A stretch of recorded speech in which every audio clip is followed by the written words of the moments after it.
తీపి కన్నా ఇంకా తీయనైనా నేనే ఏది అంటే వెంటనే నీ పేరని అంటానే. హాయ్ కన్నా ఎంతో హాయిదైనా చోటే ఏమిటంటే నువ్వు వెళ్ళే దారని అంటానే.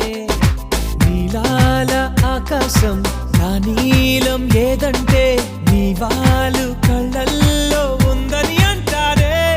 అప్పుడో ఇప్పుడో ఎప్పుడో కల